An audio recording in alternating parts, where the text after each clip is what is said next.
not only does he give Hulk Hogan a hug, he dry humps Hulk Hogan while Hulk Hogan is being bear hugged by the Giant. And then Hogan screams and runs like a little bitch. Somebody go get help. He literally just tried to commit murder and threw a man off a rooftop and then ran away screaming for help. Remember the video store kids? Remember we used to do that? We used to go to this, place and we used to rent movies, games.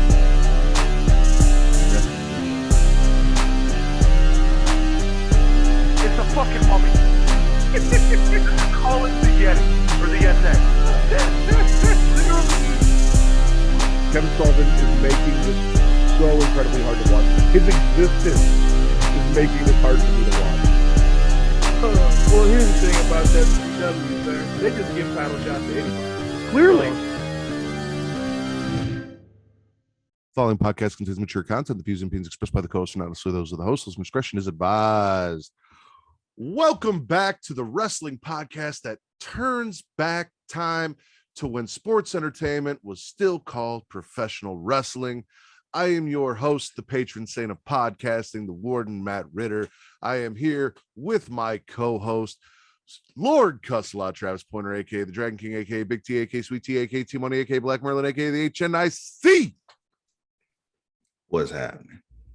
And this is Return to Wrestling, the journey through Monday Nitro and all of the WCW pay-per-views until either Travis gets sick of it or we decide to do something else and he no longer feels like he's torturing me anymore.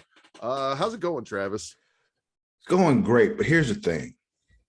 Because there is a point where I stop enjoying WCW. However, knowing that you also are not enjoying it will give me the lift I need to keep going, you know? So through 99 and 2000, you know, the not even fun bad WCW, the fact that you have to sit and watch it will make it okay for me. I honestly think that it's going to be more enjoyable because then it's going to be both of us shitting on the product as opposed to me shitting on it and you being like, yeah, but no, it's going to be like, no, fuck this. This was terrible. It was so bad. What the fuck were Bischoff and Vince Russo thinking? Yeah. Well, the thing is, what's interesting about it, there's a chunk of time in there where there is no Bischoff. So it's just like, you know, it's just like where it really is just Russo. He's like, oh. And there's some good in the bad. Like there's some things like that Bash at the Beach promo from Vince Russo where he just rips Hulk Hogan a new one that you I just like that. You just like that one because he's shitting on Hogan. But yeah. And we're gonna shit on Hogan some more here. Now, as you can see, ladies and gentlemen, we are going to be talking about Monday Nitro from December 30th, right after Starrcade 1996. We are now in 1997, and it is sold out. 97 WCW's best year. Yes. Oh, by the way, I also, not that it has anything to do with the podcast, unless you want to do something with it later on a side, but I started watching 1996 WWF, starting from the first episode of 96 Raw, and I'm working my way through, so I'm just past WrestleMania 12. So Ultimate Warrior's return, but also this and is where that title match where Brett got screwed. Anyway, go ahead.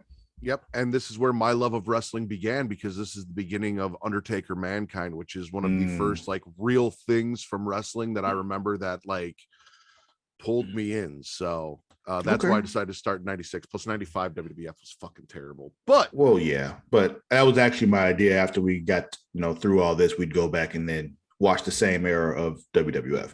But yeah.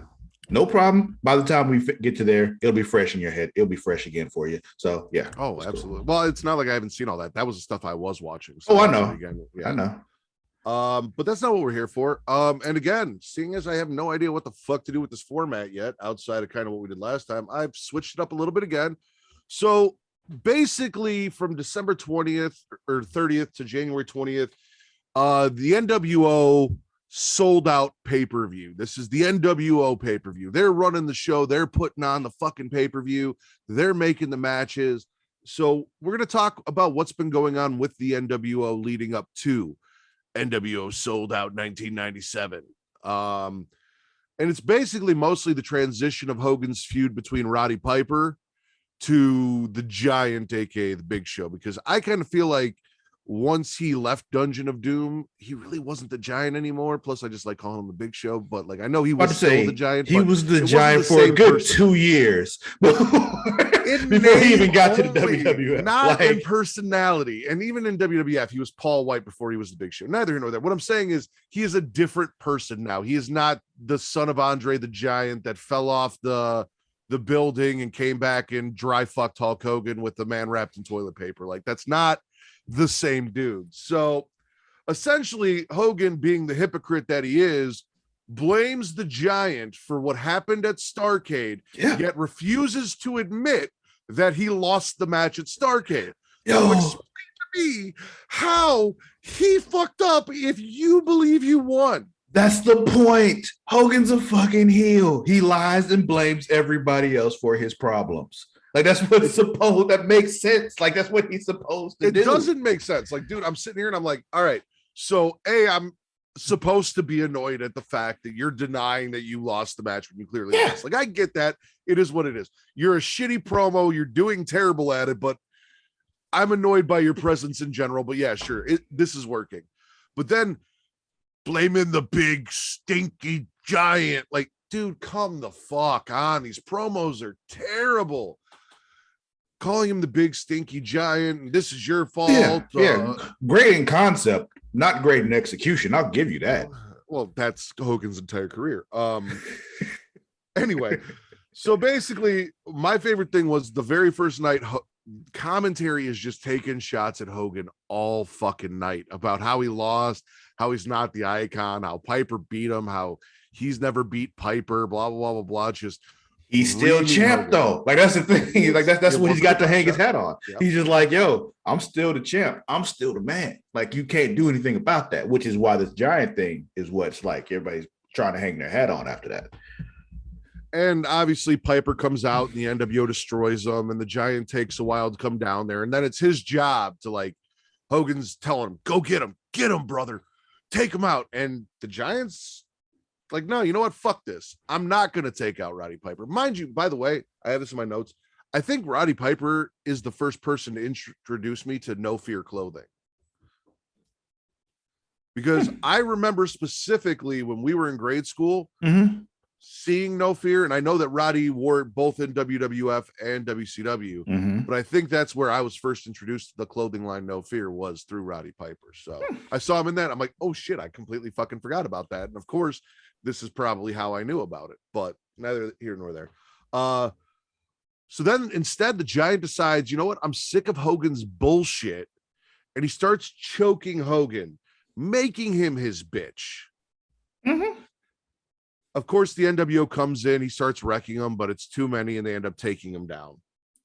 Numbers. And this is kind of a theme throughout where in the angry Giant, the Big Show comes out, and he wants to fuck up Hulk Hogan, and the NWO keep getting involved and saving Hulk Hogan from him getting his revenge, but he is going on rampages, wrecking motherfuckers, just taking out, I mean, the entire NWO. Fucking huge. It makes sense that if they try to come at him one-on-one, nobody can touch him. But when they mob him, he can't do shit about that. And the second time it happens, it's pretty much ruined by Hogan's shitty chair shots and ridiculous overselling when the Giant finally gets his hands on him. But again, they stop more than once. And then eventually Sting comes out, and Sting goes and has a little chat with the Giant in the ring about all of the weird goth sex that he's been having since he painted his face black and white. He's been carrying around his favorite butt plug. I don't know if you knew. At the NWO. I don't know if you knew, but he also put matching the face paint that's on his face. He put matching paint on his dick. I would too. Why not? A head's a head. Exactly. You get it. I do. But yeah, no, he's been running around with his favorite butt plug for a while, so he shares that. He's wearing like a scorpion style cock ring too, you know. Does it have a scorpion on it? Yeah, like it's shaped like a scorpion. Like the stinger part of the scorpion like goes like over the top of the shaft, and then like the bottom part of the scorpion, like this body wraps around the balls. Okay, because see, what I was thinking was a ring with a scorpion on top, and then the tail up, and the tail vibrates for the clitoris. That's an even better idea. Write that down. We'll put that in our wrestling inspired sex toys. Call it the Stinger. So basically he hands over his favorite butt plug to the Big Show, and now he's holding the NWO off with it and waving it around his face. Yeah, because who's getting in the ring with that big motherfucker when he's got a bat in his hand? Like, in numbers, yeah, we can take him out. In numbers with a bat, no, he hits me once, I die. But then my favorite part of this is they do take him out, and he's laying there, and Vincent goes down to check on him. Oh, he's such an idiot. Like, he's so dumb. I'm watching this. Like, that's the only note I actually have for that particular show. Vince is a dumbass. And like, I'm looking at Vincent, I'm like, so like, you're creeping in there to what? Get a little big spoon, little spoon on the Actually, no, that's not my only note for that show, but we'll go back to that in a second. Okay. So yeah, he creeps down there to get a little big spoon, little spoon action on the Giant because he's passed out. Mm-hmm. And instead he gets some rough BDSM choke slam special from the Giant.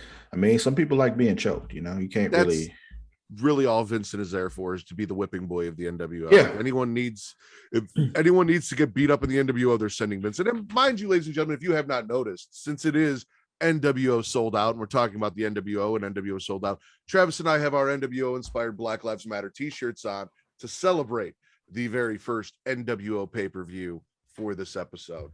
You can get those at ykwrestling.com if you want to get your own. All the proceeds go to a good cause, so please do that as well. But it's still,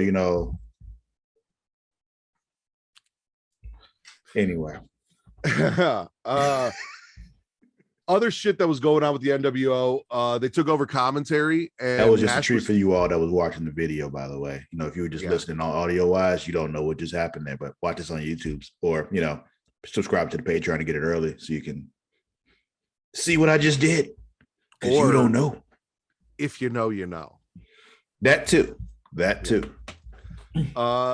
got Nash on commentary during the Regal versus Jim Duggan match, asking for Polaroids for the Miss NWO contest. So 90s. I was gonna say, boys and girls, there was a time where you couldn't just take a picture of your dick and or naked body and text it off to a friend.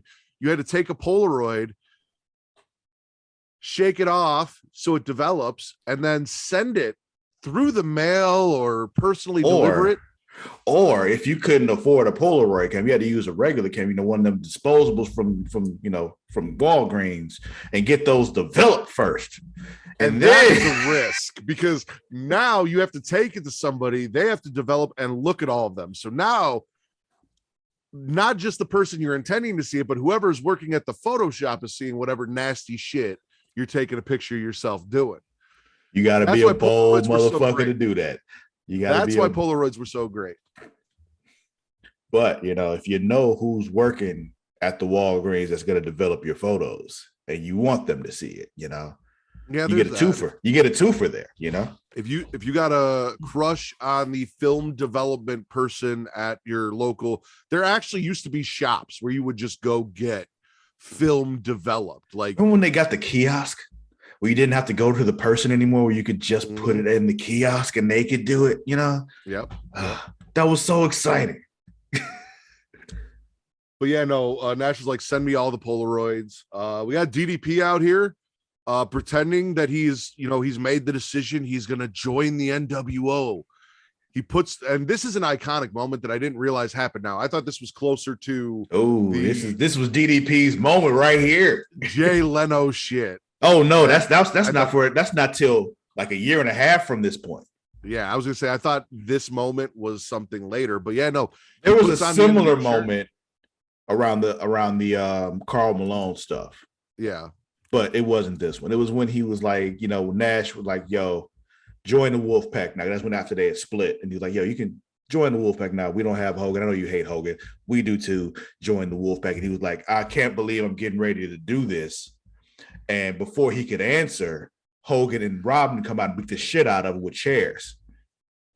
And that was on Nitro. It was like that was a night that like the time like Robin got in all this trouble because he skipped practice to go to Nitro, and that was just Rodman and shit. Like he didn't give a fuck. Like, what? Okay, you can find me a few thousand. I make millions every year. Plus, WCW paid me enough to cover that fine. I don't give a fuck. And that was Rodman's life. I don't give a fuck. And they still won a championship. So exactly, they won the chip that year. Is what it is.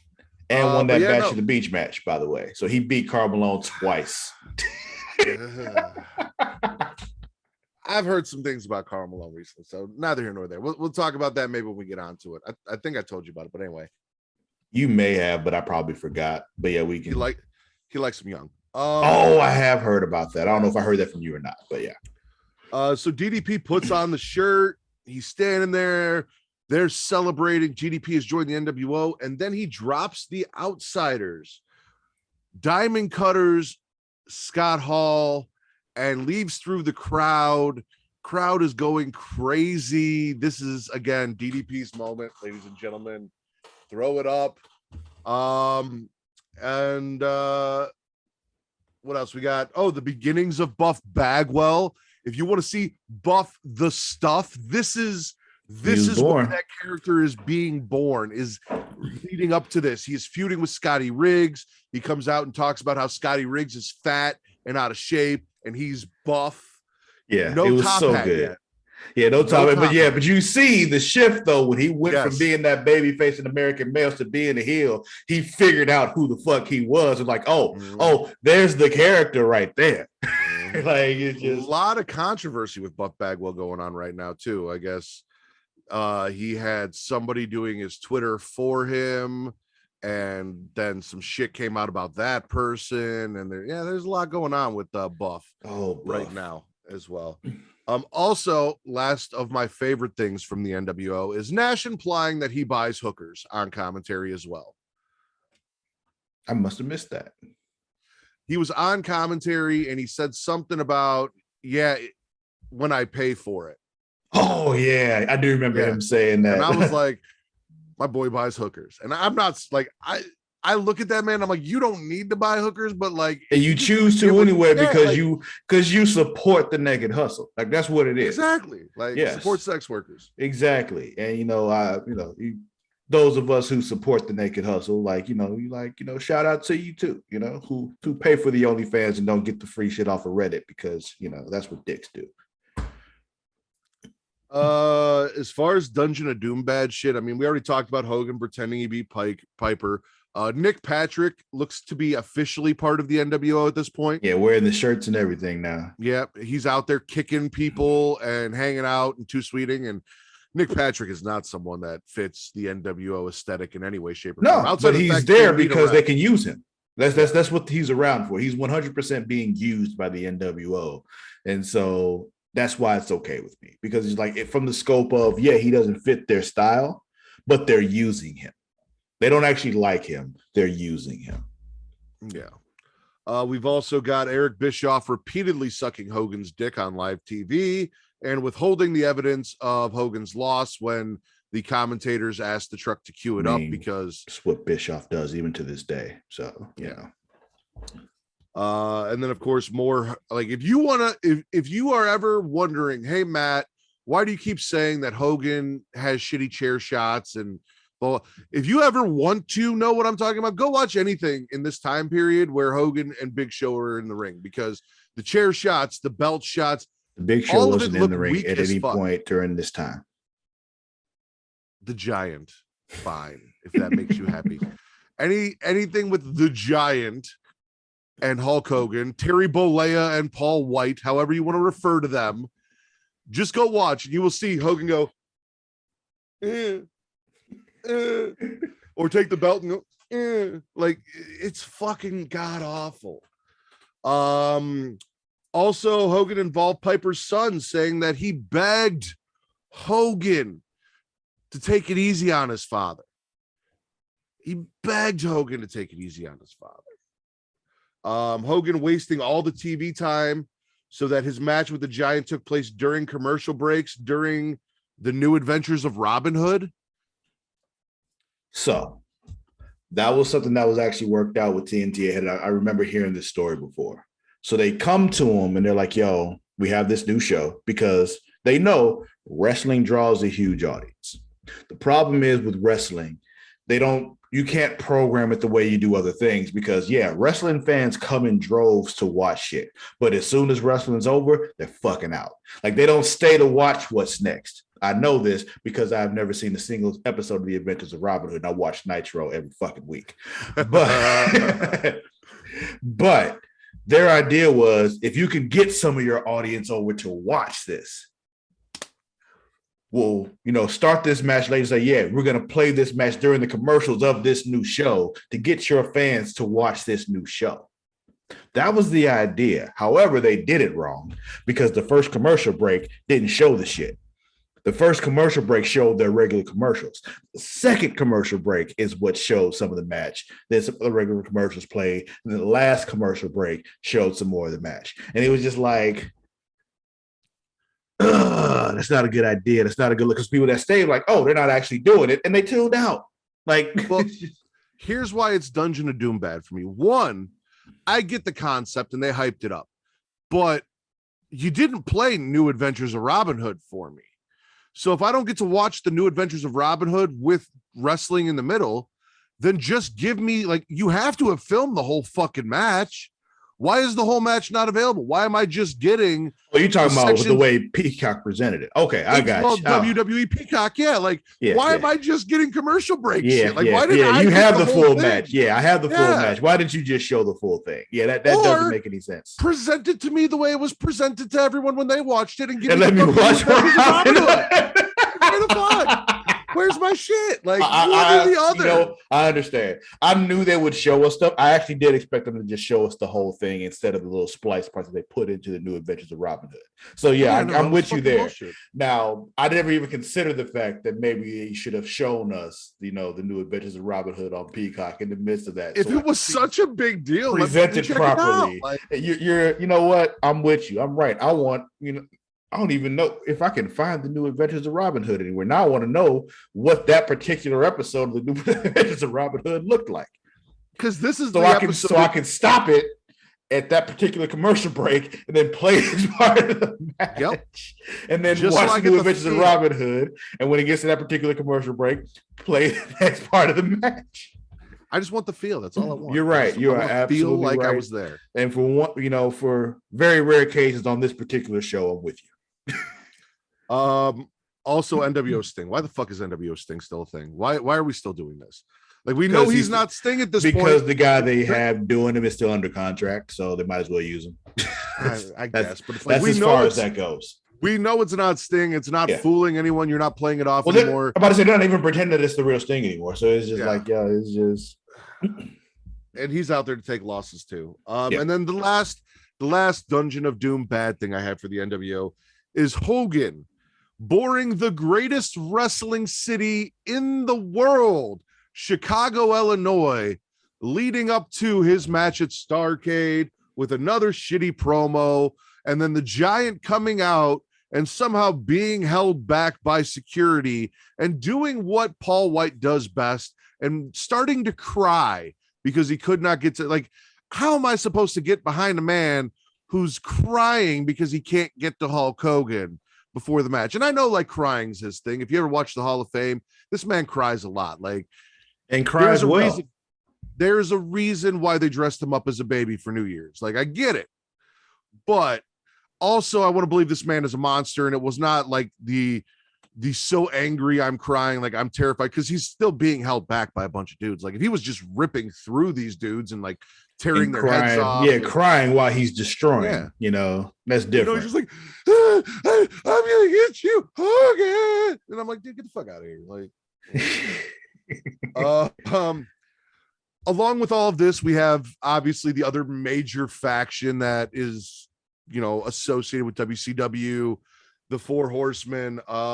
So self high five four horsemen stuff. Four horsemen, same thing. Yo, it took like the entire 4 weeks for us to see all four horsemen on there at the same time. Like, it was ridiculous. Like, yo, why is there always a horseman missing?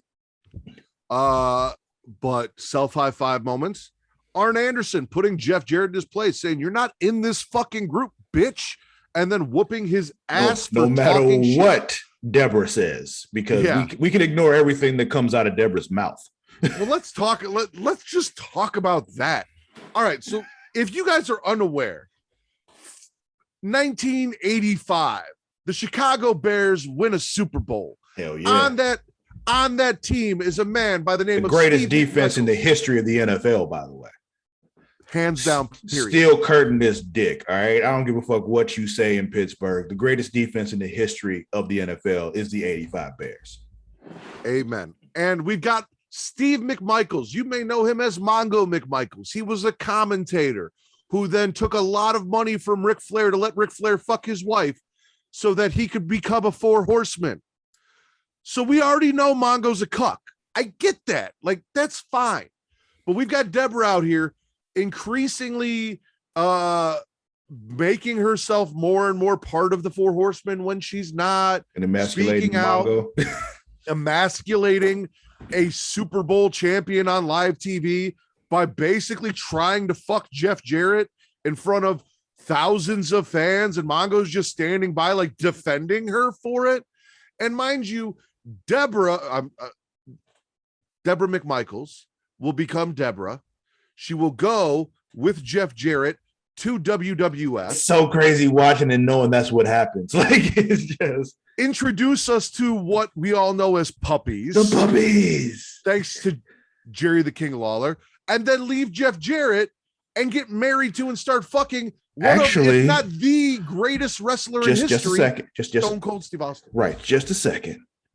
I actually don't think it's thanks to Jerry the King Lawler that we came to puppies. I think it's the Godfather. Is it? Because I think it was a match he had against Jeff where he was just like, if he wins, Deborah has to become one of his hoes. And he said, once Deborah becomes one of my hoes, everybody's going to see them puppies. And I think that's when Jerry picked up on that and ran with that. I'm not positive, but that's how I remember it. That sounds right. And I'd much rather give it to the Godfather. Like, I'm not positive. Don't get me wrong. I'm not 100% positive on that, but that's the first memory of puppies when it comes to Deborah that I remember. So while all of this four horsemen bullshit is going on, that is basically what is happening. Is Deborah keeps coming out simping for Jeff Jarrett, wanting Jeff Jarrett to be in this group, wanting to make him an official member of the Horsemen when she has no fucking say in the group. Because, ladies and gentlemen, just constantly trashing women for zero reason too. Like, yeah, I don't get that.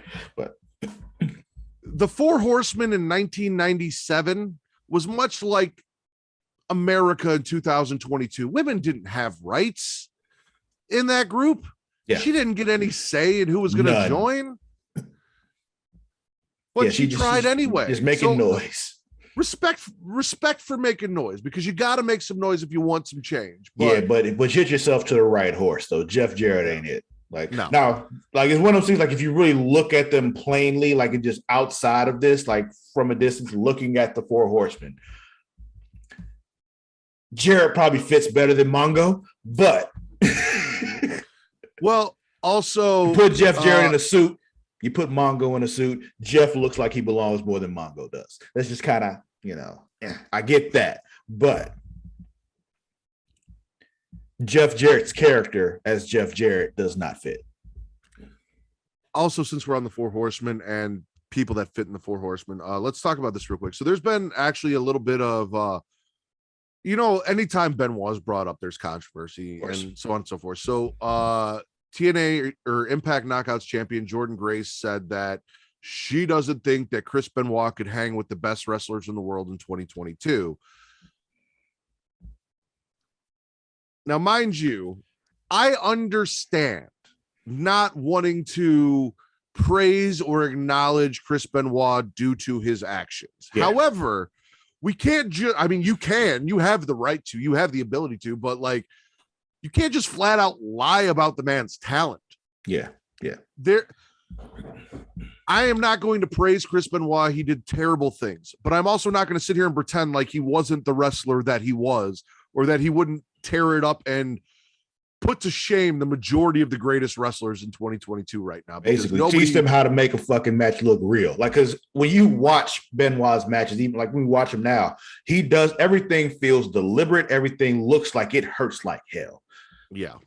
And I'm looking back and I don't remember a single instance of anybody saying Benoit injured them in the ring.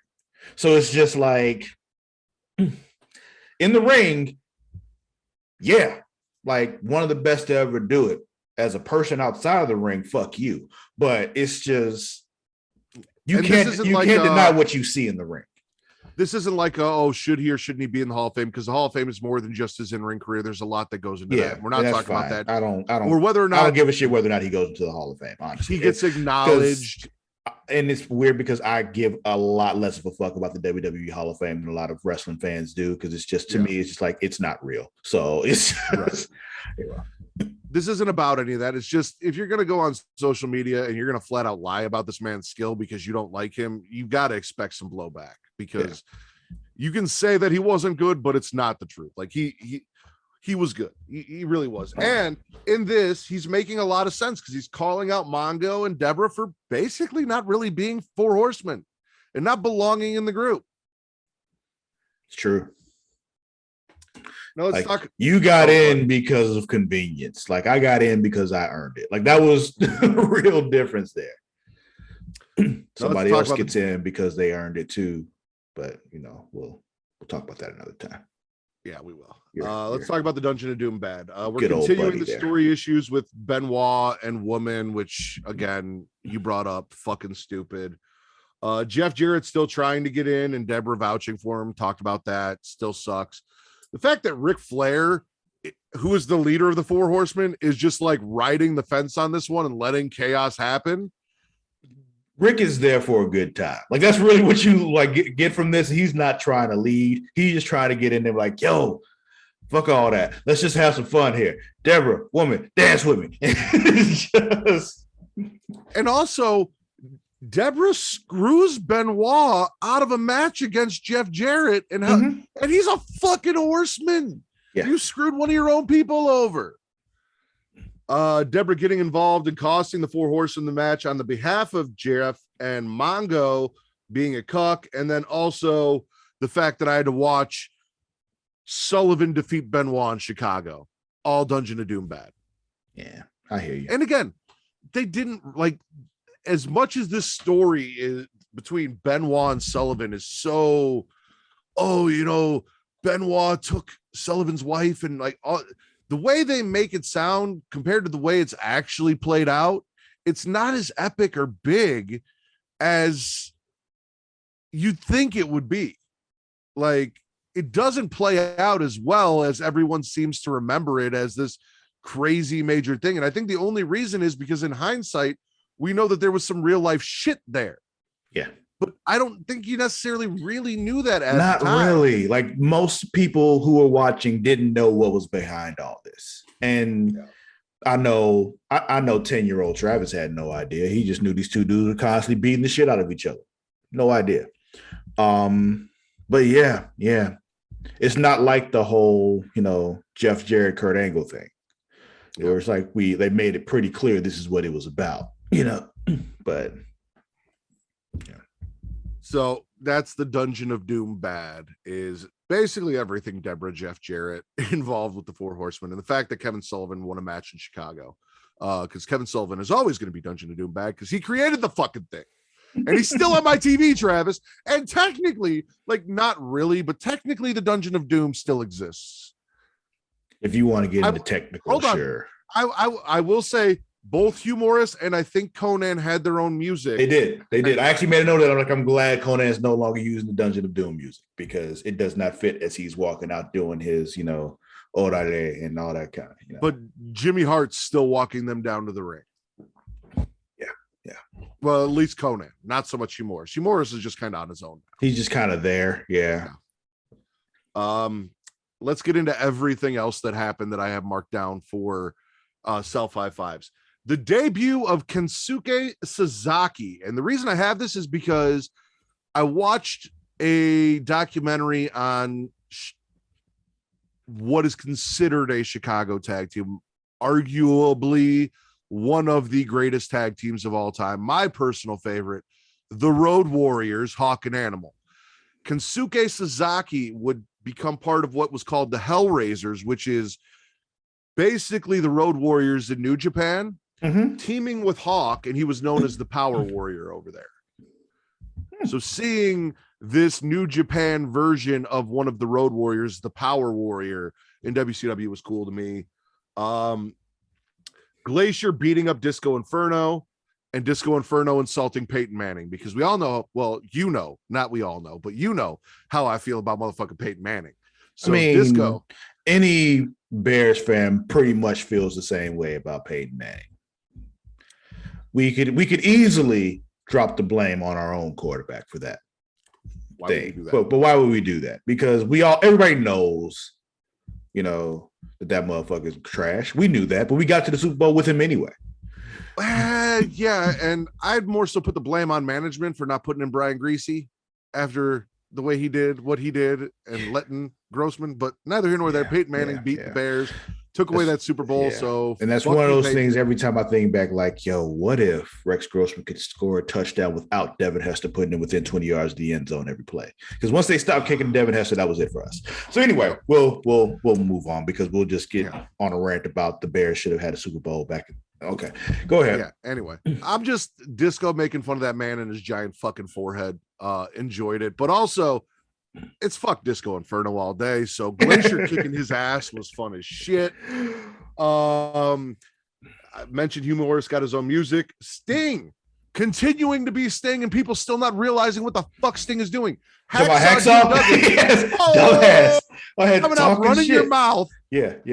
You come out here talking shit again, and he's going to get what everybody else gets when they step out there talking shit. Have you learned nothing, you dumb motherfucker?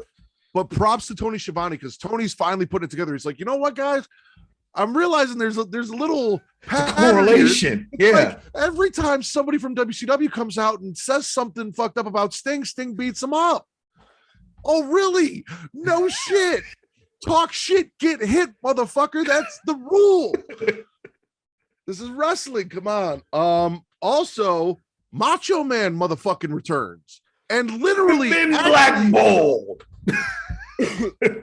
Holds the show hostage. You've seen in wrestling so many times where like, I'm going to set this chair in the ring and the show's not going to continue until I get what I want, right? Macho but Man it always did it first. Not only did Macho Man do it first, but like the show always continues. Macho actually like stopped matches and said, no, fuck this. Like I said, there will be no show. There will be no motherfucking show. Like, Chavo came out and he's like, no, Chavo, you come out here, I'm going to knock you out. Yeah, Kerwin White. I've got Kerwin White got beat up. Chavo too?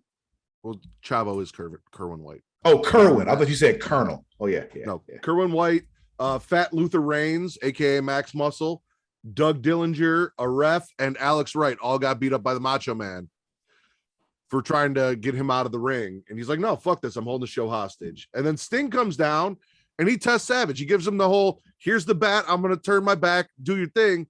And Savage passes the test, and then they leave together. And now we got the Macho Man and Sting hanging out. Sting's the one that got him out of the ring so the show could continue. Mm-hmm. Savage passed the test, passed the gauntlet of Sting. So I was all about that. That was I know you loved that. All right. The Dungeon of Doom bad for everything else. We had 2 fucking strap matches 2 weeks in a row. We had Conan versus IRS and Conan versus Big Boss Man. The 2 least interesting parts of the NWO. And this is why I say the Dungeon of Doom still exists. Because the whole point of this was Conan was getting revenge on Boss Man for turning his back on the Dungeon of Doom. And Boss Man didn't show up 1 week, so we got IRS out of the NWO. Also, then he got Boss Man. The strap match still make no sense. So at all. None. It's fucking stupid. And they did 2 of them. Yeah. Like the whole thing where like he got thrown into the corner, so that counts. Like I thought it was when they stopped the momentum, you got to start over because momentum clearly stopped. So that was a thing. But yeah, whatever. It's just so and also Big Boss Man was not in that match. Ray Trailer. Well, at this point he's Big Bubba. Big Bubba, whatever. It also wasn't IRS, it was M Wall Street because they had to drop the VK Yeah. or V was it VK No, M Wall Street? It was M Wall Street. Yeah, well now it's M Wall Street. Before it was VK Wall Street before. Yeah, VK Wall Street. Who I got Harlem definitely Heat does versus, not fit in the NWO. I got Harlem Heat versus Faces of Fear, specifically for the fact that the French Canadas came out and threw charcoal in Stevie's face, and that felt racist. It felt racist, yet somehow they still won. So it was just like, why did you even bother doing that? Yeah, Like, no, it you didn't racist. cost it a match. You just threw charcoal in his face, and then nothing came of it. Like nothing happened. Like it's just. They did nothing with it. Like a whole pay-per-view went by, multiple weeks, of wrestling happened after that. And Well, they had a match, Harlem Heat versus the French Canadas. Oh, did they? I didn't care. Yeah, they did have a match. it was that inconsequential that I even forgot the match follow-up happened. Okay, gotcha. Here's the deal. Colonel Parker spanking Sherry with a riding crop and then her whooping his ass. Sherry does not add anything to Harlem Heat at this point. I have no idea why she's out there. You She talked never about really her did. being drunk repeatedly, which is why she's got the sunglasses on and needs to be helped to and from Well, the it's ring. not just drunk, but yes. Yeah, drunk, fucked up, high, whatever. Yeah. I thought she was blind for a couple weeks. So there was that. I'm like, did she get No, laser she's eye just surgery? that fucked up. Yeah, no, it was bad. But yeah, no, she's not adding anything to Harlem Heat. So Dungeon of Doom bad. Why the fuck are you still here? She hasn't added anything to Harlem Heat since that uncensored match they had against the Nasty Boys. Yeah. Glacier versus Beautiful Bobby Eaton, because that was a botch fest. That was rough. That is the worst I've seen Glacier be so far. And it was like Bobby Eaton didn't want to sell for Glacier because, like, fuck this dude. But also, that was really bad. Duggan versus Regal going to a time limit draw, and Duggan using taped fists, not faced tips, though he could have used face tips. Yeah, that's different. Taped fists and not getting DQ'd.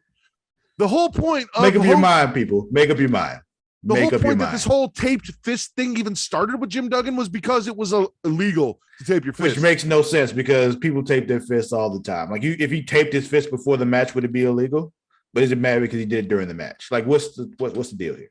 And he's still doing the stupid thing where he's not even really taping his fist. Like he's taping his whole arm and there's like a whole roll just hanging out behind him. Like he fucking stepped on toilet paper in the bathroom and it's trailing behind him as he leaves. Like fucking. They dropped that at some point. I don't remember what it was, when he starts finishing matches doing like the 3-point stance and run through thing. And it's, I'm waiting for that to start because the tape fist thing is so dumb.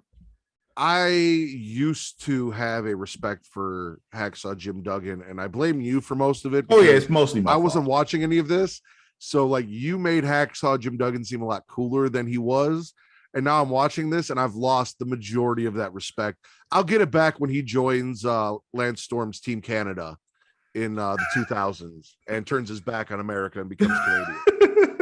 I'll get it back. It was one of those funniest things because I had literally everybody just walking around going, "Oh!" Like even on our Little League baseball team, everybody on the team just randomly just going, "Oh!" Mm-hmm. It's funny because our gym teacher was what started me doing it because he just mentioned Hacksaw Jim Duggan during gym class one day, and that was it. I just did it all the time. Only that, like our Mr. Thompson got mad at me because he thought I was actually referring to hoes, and I wasn't. But like once Mr. he said, Thompson knew what a hoe was. Oh, that he man knew. was like he knew. 90 in the 90s. Yeah. He was born in 1900. Exactly, which means he had experience with hoes. All right. All right. If you don't think Mr. Thompson ever paid for it, listen. Just Let's tell the listeners about our 7th grade science teacher, Mr. Thompson, here for a second. Oh, here we go. Yes, that man has paid for it before. And honestly, I look back on him more fondly than I did when I was in that class. We went to a private school growing up, and the science teacher we had in 7th grade, private Christian school.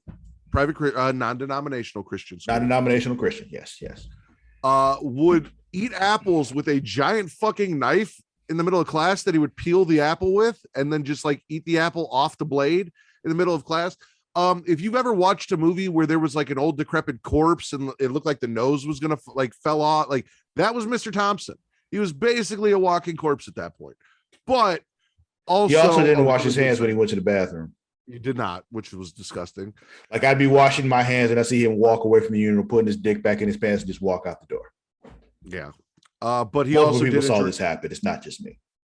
He also did introduce us to those great science comics, and for a science teacher, he was Yeah. Took us on field trips a lot. So, yes. I mean, again, I look back on him more fondly than I looked on him when I was in his actual class. Yes. Because looking back on him, he was actually pretty fucking hilarious. Like it's like, yo, really? This is like his sayings, you know, shooting yourself in the foot, son, or knock me over with a feather, foot, kid.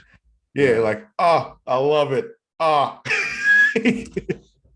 But imagine the crypt keeper eating apples, teaching science, and that was Mr. Thompson.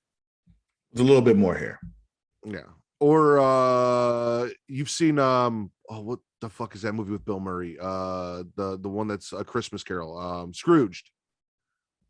So long ago, but yes. Yeah, when his boss comes back, the first ghost that visits him, and the birds coming out of the top. Yeah, that was Mr. Thompson. Yeah, basically. Just about as gray. All right, back to the show. Why were we talking about Mr. Thompson? Duggan. You brought up Mr. Thompson. Oh yeah, because he got mad because I kept saying "ho," and he's like, "You're gonna stop saying that word, son." And he just Well, like I remember I took a vacation when my family went to Disney World. He's like, "Ever since you got back from La La Land, you've been shooting yourself in the foot." I'm like, La La Land? It's Disney World. You don't know what Disney World is, dude? It's the happiest place on earth. Have you never been to Disney World? Is that why you're always so grumpy? Probably. Do you not know the joy of Mickey Mouse? Is that what's wrong with you? More than likely. Anyway. Commentary was a fucking mess, like through all of this. Like they were fucking up their sayings. They didn't know what the fuck they were talking about. They were queuing up videos that didn't happen. Didn't even fucking happen. Like, oh, we don't have a video, I guess. We have stills, then the stills never happened. Yeah, like commentary was a mess. The ref giving Luger a win after racking the wrong member of the Faces appear in a singles written match. Down too. I'm like, so we going back to that strap match with Hogan and Vader at Uncensored, where you just award him for beating the wrong person. Yeah, like what the fuck was that? And then having to watch Luger wrestle every week with no story just because he's Lex Luger. Like whatever. And then the last thing, and this is more of a question, Travis. What's a goozle? Because Scott Steiner said he was going to reach down Scott Hall's throat and rip it out. And I don't know what the fuck it is. Like, speaking of Mr. Thompson, I have been through anatomy class, and nowhere in my research of the male and or never mentioned a nudity, never a goozle. Never once. The fuck is a goozle? I mean, it's Scott Steiner. Like, he gave us Steiner math. So if he gave us Steiner math, you got to believe he's also made up body parts. Like, fair enough. All right. So you liked me to talk about the matches worth watching. There aren't a lot here, but I've got some. December 30th actually has the most. We have Ultimo 9 belts, Ultimo Dragon versus Jushin Thunder Liger. Definitely go check that out. Oh yeah. The cruiserweights put on a show almost every time. And that's what most of this is going to be. We got Benoit versus Jericho on December 30th to go check out. Oh, Chris versus Chris is already good matches. Malenko versus Rey Mysterio going to a time limit draw.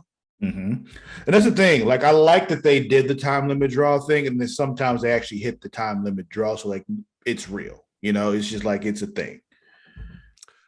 And also on December 30th, the Minis tag team match. That's one of those things which is like, you got to know like Mexican luchador rules for any of this to make sense. Because if you don't know, you don't realize that if either one of the two competitors in the ring gets thrown out of the ring, their partner can just get in. Like that's one of those things with like Mexican luchador rules, where if they don't tell you, like it makes zero sense to you. Which is funny because what I actually have down on my notes is now AEW Tag Team Blueprint makes a lot more sense. Oh, do they not do tags in AEW? Barely. I don't watch, so I don't know. They just So, no, and there was a are lot they of hype following about. luchador rules? Is that a thing? Is AEW following luchador wrestling rules? They say they are, but Chris Jericho's come out and said, "I've wrestled in Mexico, and that's not how they do it down there." So, oh well, then I don't know then, because that was what I always understood to be the rule in Mexico. But yeah. As commentary, we'll call it. They originally said it was going to be a midget battle royal that ended up just being a tag team match. We're going to call it minis or little people, to be a little more politically correct. But yes, there is they like little the word people, midget, so yeah, they use it a lot. Actually, it wasn't a bad match. It's worth going check out. I enjoyed it. Of course. Have you ever went to see a full, like, I guess you say a whole mini show? No, I have not. Oh, they had one here a few years ago, and I definitely went, and I'm just like, this is delightful. Like, it's just like watching the people who were there ironically because they didn't know what they were looking for or what they were going to see, and me walking in knowing what I was going to see because I'd seen it in other places, walking in like, this is fun. Like, you're just like, this is what it's supposed to be. It's fun, it's silly, it's outrageous, because they don't worry about being so technically sound on those shows. That it's all meant for pretty much comedy. So it's just, and it's just like, I respect for someone knows what their show is and they deliver on that. Like, they go all in on that, which is why I was just like, this is delightful as I'm sipping my drink the whole time. Just like, oh, this is so much fun. Yeah. Saw randomly at MegaCon one time too. This dude, he called himself Teddy Bear or Huggy Bear, something like that. And he also had been in a porn that I'd seen before. Anyway, go ahead. You're just gonna drop midget porn that you've watched and then try and move on? Like that's what it was a black it was a black little person. He was fucking Ava Devine. I just know that I remembered seeing him, and then I'm like, I've seen your dick. Okay. January 6th, Psychosis versus Mysterio. Go check it out. Definitely worth the watch. That's the only one on that show. January 13th, Malenko versus Guerrero. Again, obviously, Malenko Guerrero, damn good match. Yeah. Go check it out. And then January 20th, actually, heavyweights this time. Scott Hall versus motherfucking Booker T. The finish is bullshit, but the match was the match itself. Awesome. Yeah, the journey was great. The destination was not. Yeah. Yeah, that's WCW in a nutshell. Yeah. WCW is bad at finishes. I've said this before. Bischoff has said it himself before. Like, finishes are not. They can't do it. They're not good at it. Do you have anything else that I didn't talk about that you want to talk about in the build to sold out? Let's see. Talked about Conan's music. Talked about there's always a Horseman music, the cross promotion with the blah blah. We talked about Savage's thing. Nope, that was all. Okay.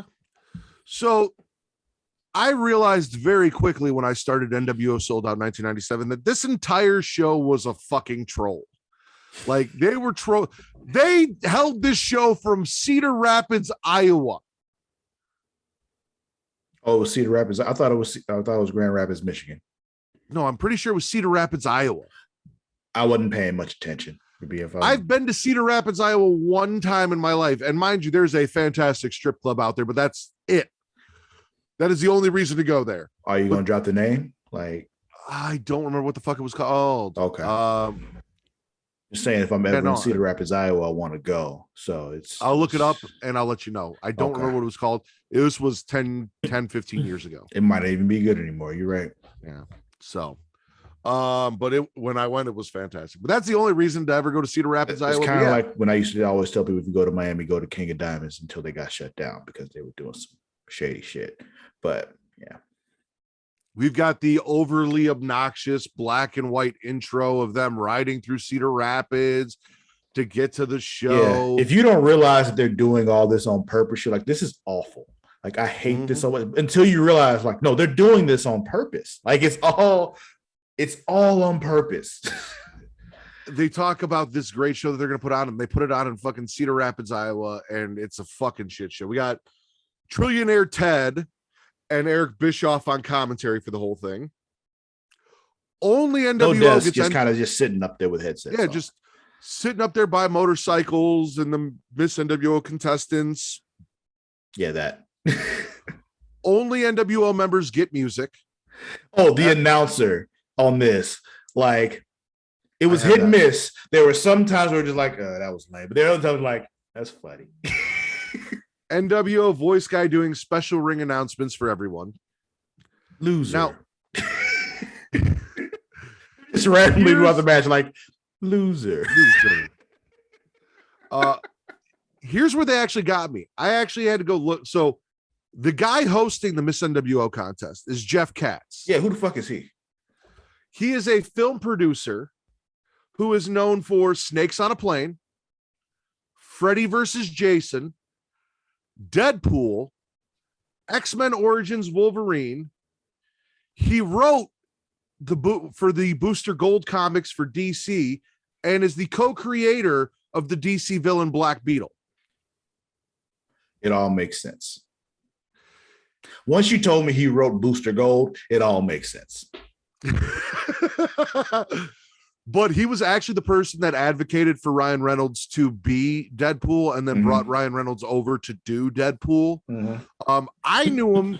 I'm sitting there and I'm looking at him like, dude, he looks familiar as fuck. I know him because he's on 2 of the my favorite horror documentaries, Never Sleep Again on the Nightmare on Elm Street series and Camp Crystal Lake Memories for Friday the 13th, because of Freddy versus Jason and him being a huge horror fan and being a part of that. But this dude has done so much.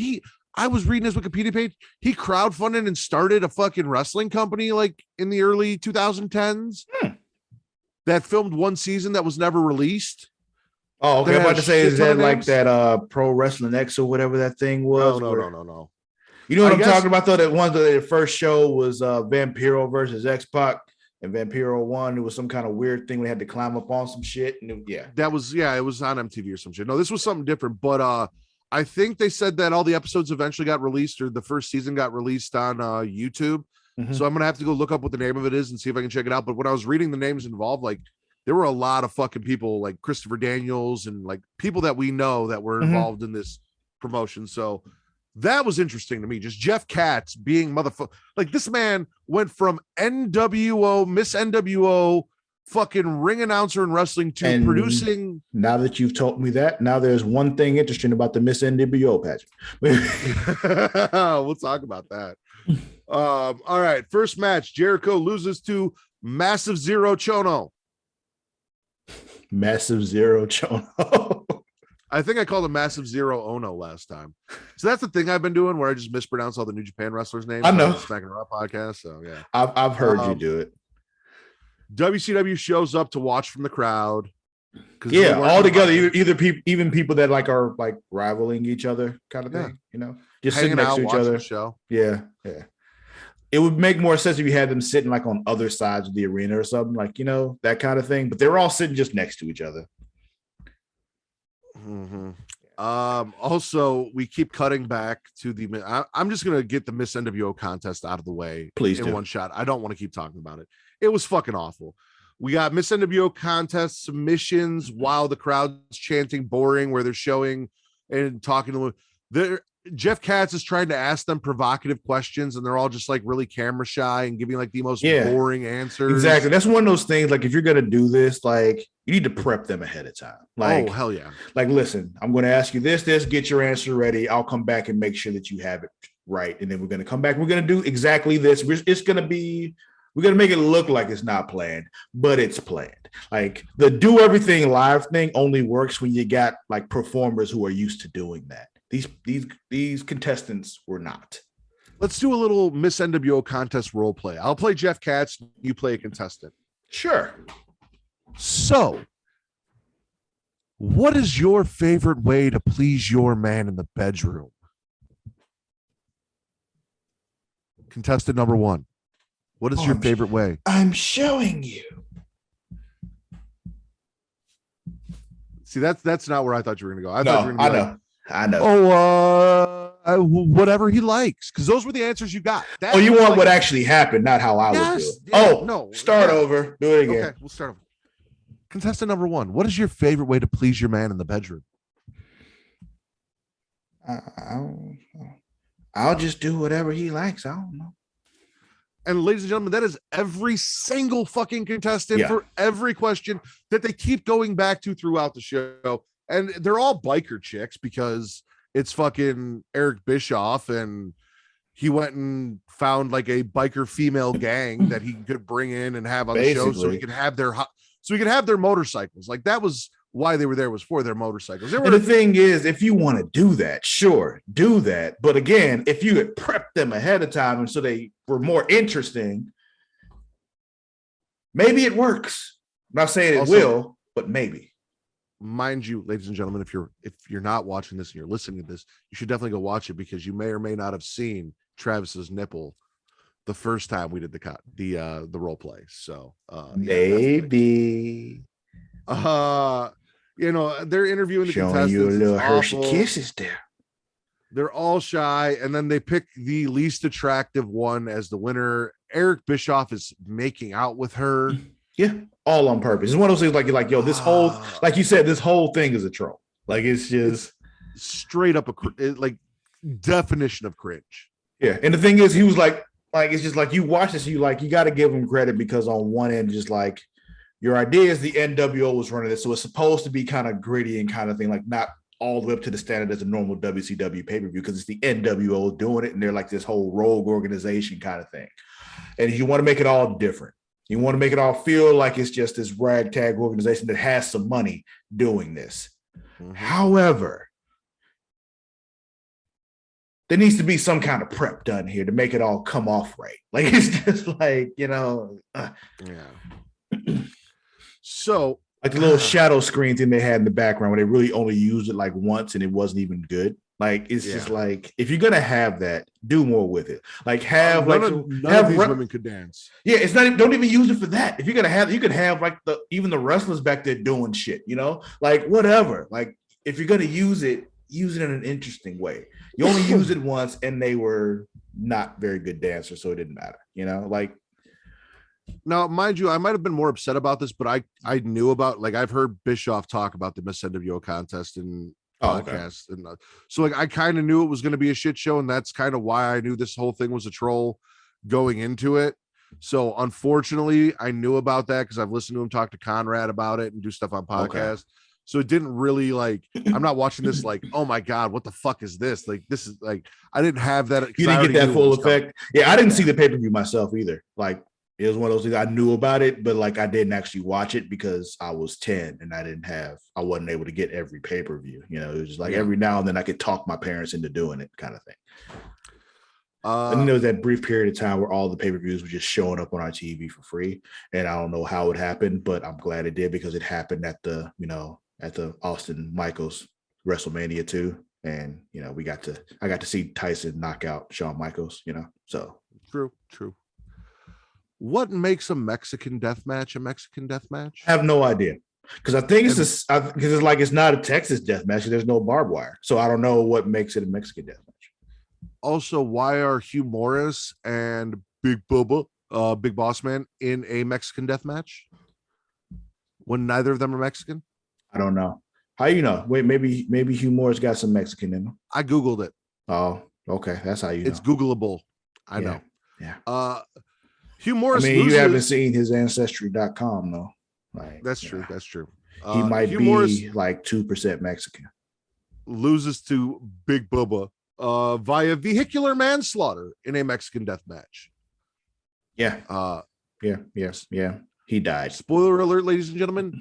Nobody actually dies. They all come back. It's like Dragon Ball. Pretty much, yeah. Nobody stays dead. Except for King Kai. He stays dead forever. But what happens in WCW is someone dies, and then Hulk Hogan goes out, he gathers the balls, he puts them in his mouth, makes a wish, and they come back. Matt. Yeah. Like, this had zero to do with Hogan. Yet you somehow brought it back to still shitting on Hogan. Well, here's the thing. I sat here and I was like, I'm going to make a Dragon Ball Z joke. And how does Dragon Ball Z bring people back with balls? And I'm like, well, I mean, if we're going to talk about balls, I might as well talk about Hogan putting them in I'm not mouth. saying I don't understand how you got there. because once you said it, I knew exactly how you got there, man. Like we've known each other for 25 years now, sir. Like it's just It's what do you mean it's got nothing to do with Hulk Hogan? Hulk Hogan is the leader of the NWO. This is NWO Sold Out. This is his show. It's Eric Bischoff's show, but yeah. We also had Jeff Jarrett beating what I'm now referring to, since you won't let me call him IRS, as Granddaddy Wyatt, because that is who he is. Granddaddy? Well, he is the father of Bray and Bo, but Bray has children, so he's now Granddaddy Wyatt. Okay. Yeah. I'm about to say, like, he's just their father. He's not their grandfather. Okay, I'm with you now. Grandpappy Wyatt.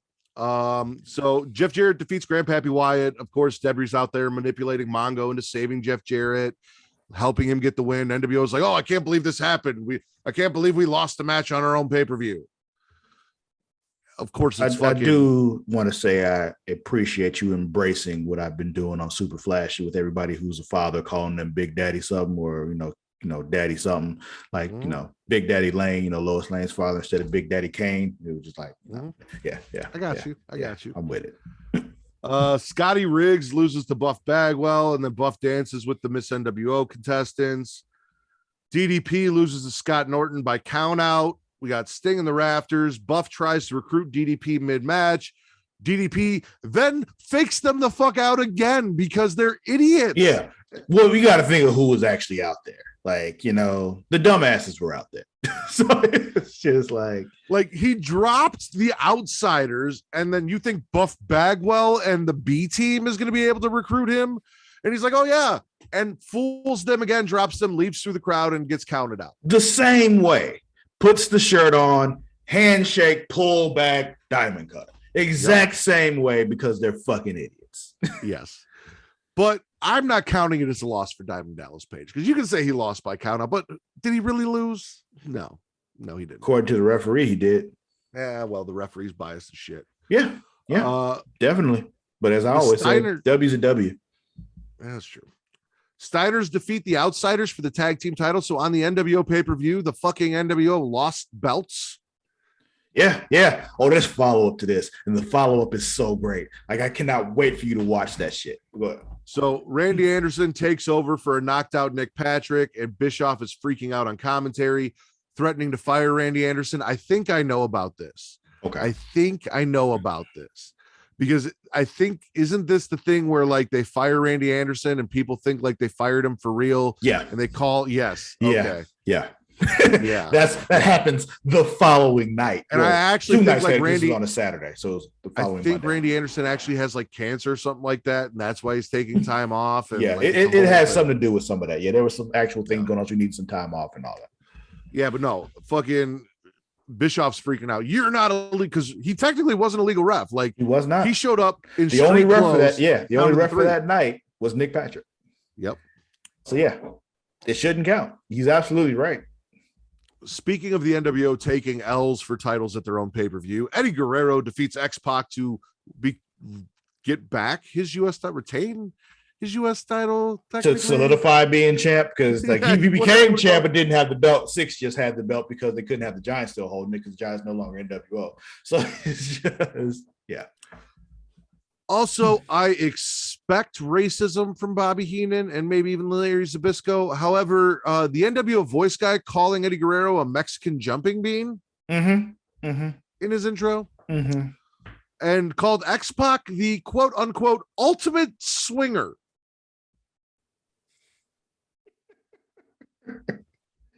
Look, we don't know what Sean Waltman gets up to in his personal time. Yes, we do. It's on Pornhub. Some. We know some. We know some. Our videos, not all. And then go watch him fuck on Pornhub. We absolutely do. Now, mind you, we know some. He is no longer fucking China. Okay. Well, nobody is, hopefully. Exactly. I mean, that's something that Triple H may or may not be into, Katie Vick, but I mean, we've seen evidence that he does enjoy the corpse, but or formerly known as now Glenn Jacobs, because he's lost it. And shout out to X-Pac, by the way, because I've got a shit ton of respect for him as of late with all of that stuff going on and just calling people out on their bullshit and straight up telling like his friends, I'm disappointed in you for saying the shit that you're saying. So I'll give X-Pac that. Yeah, big up to Sean Waltman. Both men come down with the belt, and Bischoff disputes the win again because Eddie hit Pac with the title in a ladder match for the belt. Yeah, that part isn't a dispute, but both men coming down with the belt is where the dispute should be, not him hitting him with the belt. It's just like, why would you pick that to be the problem? Like, you could just be like, yo, no, Pac came down, the belt was next to him. Do something like that, you know? Yeah. Technically, Pac came down with the belt. 6, not Pac. He wasn't 6 Pac. He was just 6. But yeah. I also forgot to mention that the Miss NWO contest, the throne that they sat on was a giant toilet for the winner. No bullshit. Literally, because it's a toilet. Shit. Yeah. And then our main event, ladies and gentlemen, it is for the NWO World Heavyweight Championship. Which is the WCW Championship that still has the Giant's name on it. Versus Hulk Hogan. This is the match that the Giant earned at World War III that Hogan was never going to give him, that he finally got. Hogan walks down with a group of guys he would never let near his daughter.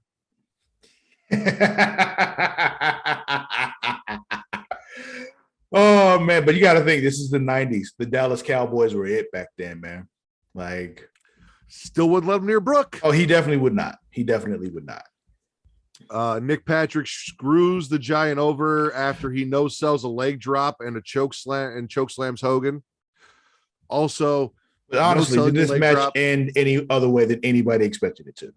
No, it did not. But no selling a leg drop should be more frequent in wrestling because it's a fucking leg drop. Just a leg drop. I mean, you can sell it, you just don't lose to it. Like, it's just like, that's still just a leg drop.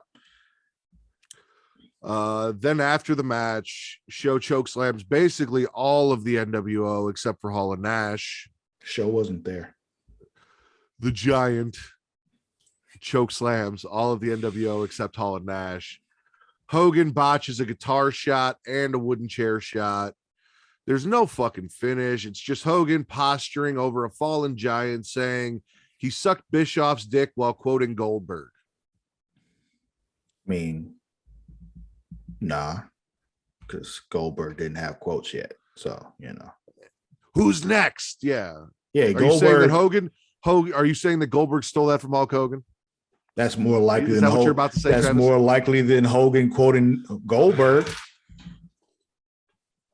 It could be, because we do know that at that time Hogan was in Goldberg's ear a lot. He may have gave him that line to use.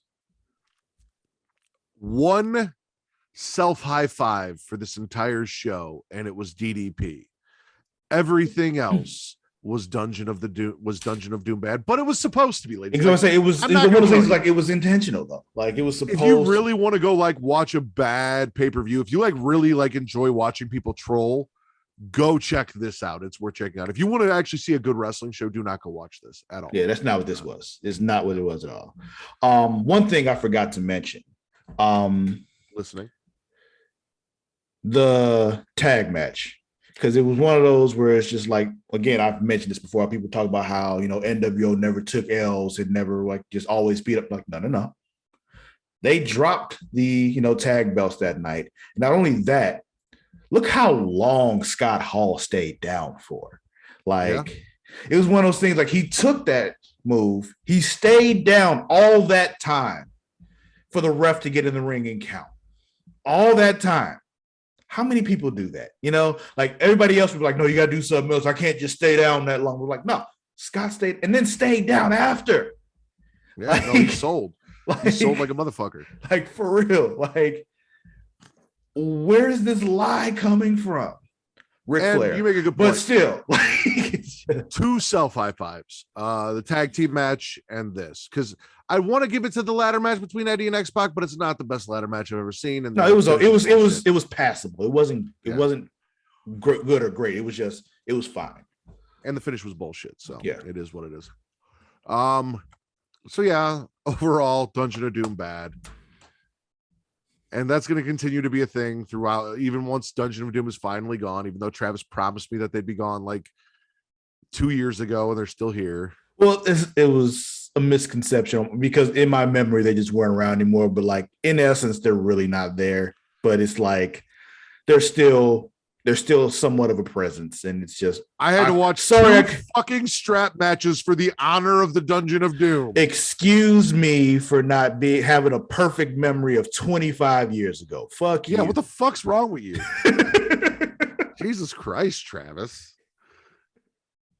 I have been waiting for the death of the Dungeon of Doom. Like, when the Dungeon of Doom goes away, Kevin Sullivan goes away. Like, there's a point in WCW where I don't see Kevin Sullivan. Where there's no more Kevin Sullivan. Yes, there is a point. Thank fucking God. I don't know where that is because honestly, I don't remember him at this point. So it's just like, because I know I've got to wait till like 2000 before Hulk Hogan goes away because Vince Russo hurt his feelings.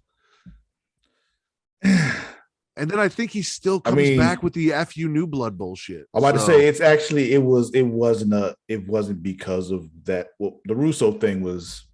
There was a lot more behind that when I found out later. I didn't know until I actually like was listening to stuff like, yo, no, Russo just changed everything. Like it was just like, oh, that's what happened. Okay. So he just did the whole lay down. Like they had a whole plan. Like the whole lay down thing was supposed to happen.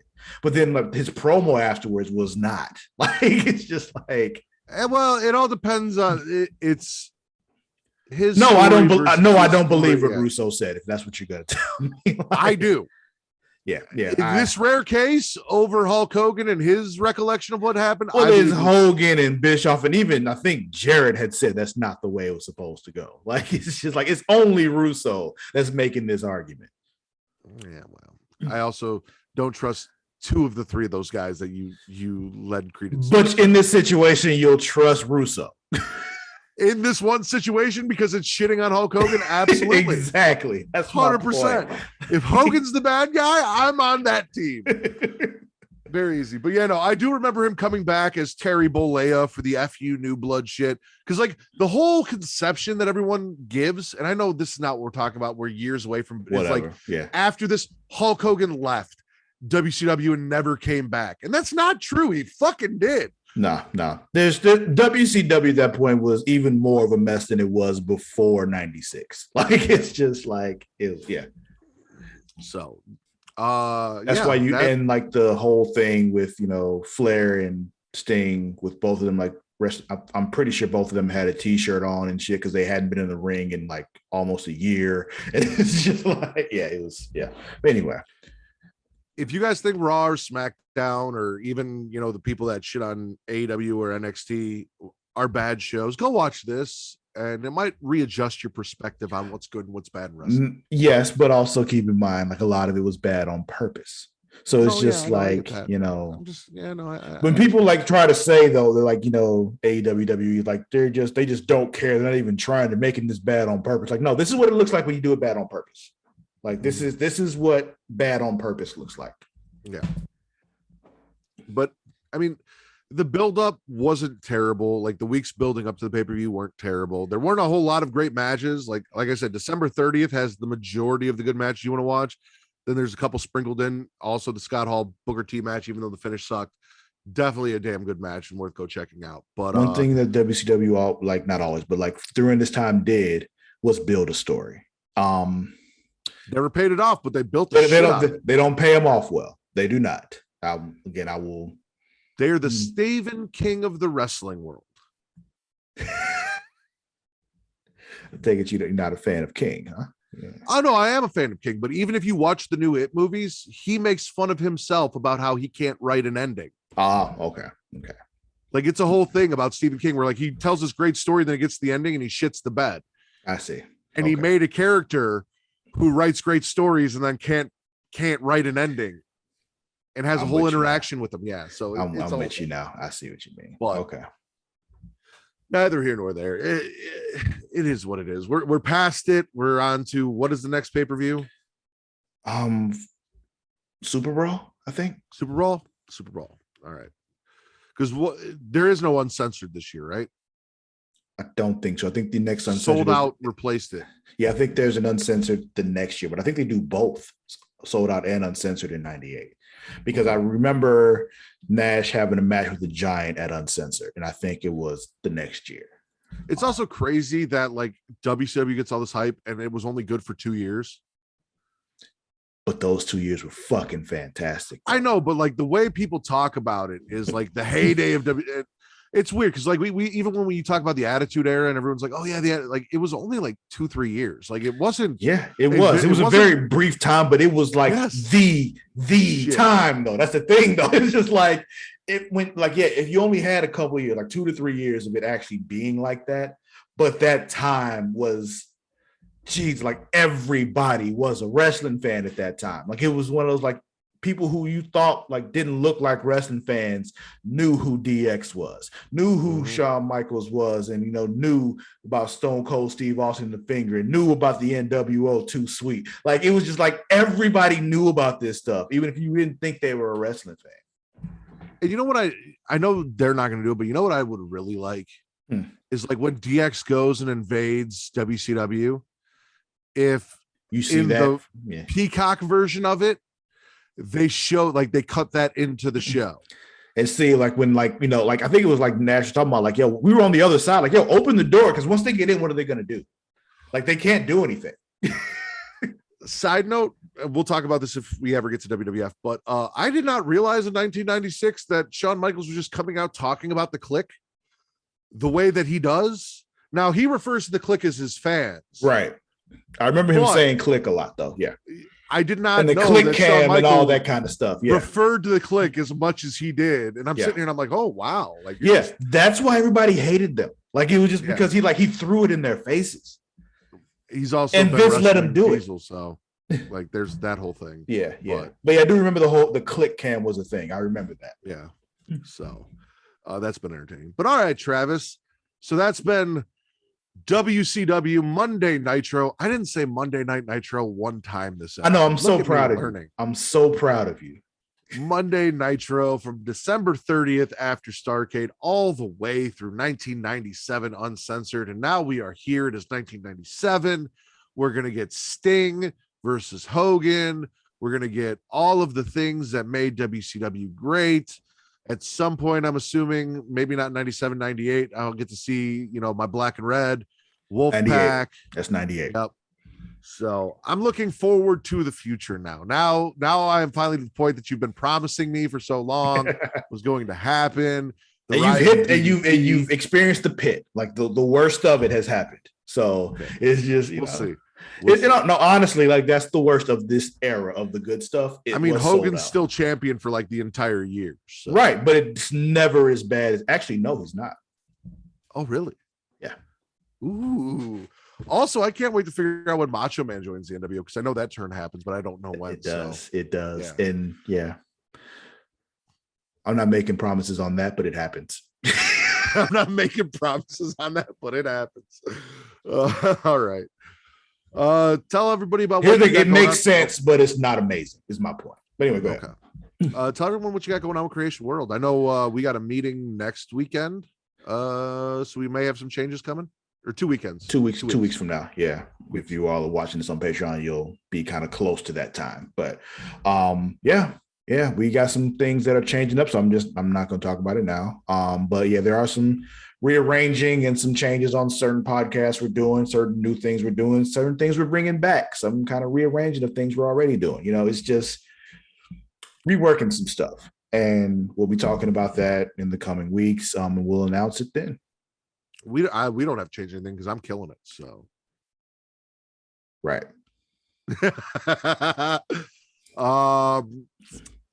Also, Dungeons After Dark, maybe in episode 2. I know like it did really well on Pornhub, and that's one of those things. There's going to be an episode 2. I did, and we will. We're going to keep doing it, and I actually know what I want to do with that as well, which is part of that meeting that we're going to have and all that. It's just a lot of things have opened up for me a bit more, which is kind of leaving me time to do things in a certain way, and then other people's schedules are changing too, which kind of aligns it, makes things work a little bit better. And so it's just I have a few things I want to work with that on, but I also have another idea for another D&D show that I want to do. That would be fun as fuck. It'd be a Pornhub exclusive, and it'd be fucking fantastic if I could pull it off.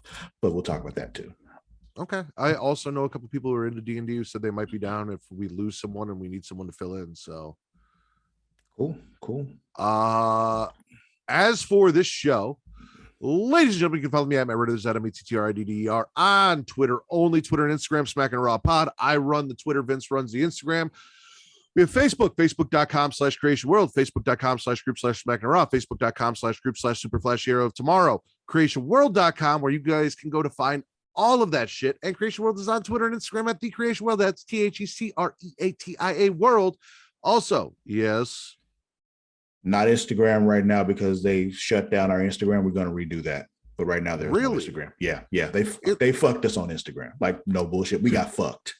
To quote TC, who also had the same issue, Instagram some hoes. Yeah, they fucked us. Like we were over 4,000 on IG, and they fucked us. Like it was just like really, no, we're not a 5-year-old child. Like, why are you kidding me? Like, oh yeah, that's right. Because the same thing happened with my Smacking Raw Twitter when I wanted to set the date of when the podcast started as like the birthday. Exactly. And they're like, oh, you're not old enough to be on here. And I had to go through a bunch of hoops to I tried to go through all those hoops to fix it. And they just like, we can't accept this. I'm like, I literally sent you a picture of my fucking ID. Are you kidding me? Yeah. Like, yeah. That's why I think my backup account, which was the Rack, I ended up having to like recreate, start from scratch with that. Yeah, we don't have an IG right now, but we're working on that. Mars actually working on that. But The Creation World on Twitter, THECREATIA World. And also you can follow Travis on Twitter and Instagram at Lord Cussalott. That's LORD_Cussalott. Anything else? Nah, that's it for right now. Then for Lord Cussalott, Travis Pointer, I am the patron saint of podcasting, the Warden Matt Ridder. Mind you, Travis, I did want to mention this real quick. Remember how we were talking about all your nicknames and you're like, they have to be something that someone calls you. You can't give yourself a nickname. Yeah. Yeah, I gave myself both my nicknames. So, I mean, I guess you can say the patron said a podcast and you did, but like the Warden was kind of thing that was kind of born organically though. You didn't just give yourself that. It was one of those, it was born organically. That's what I meant. Like not just one day I just start calling myself this. Is like, there needs to be a reason is my point. But I definitely just started calling myself the patron saint of podcasting. And I love the way it sounds and I'm not going to stop. So it's fine. Yeah. Which is also part of the reason why I've never called you that though. So, you know. For Lord Cussalott, Travis Pointer, I am the patron saint of podcasting, the Warden Matt Ridder, and this has been your Return to Wrestling. Peace.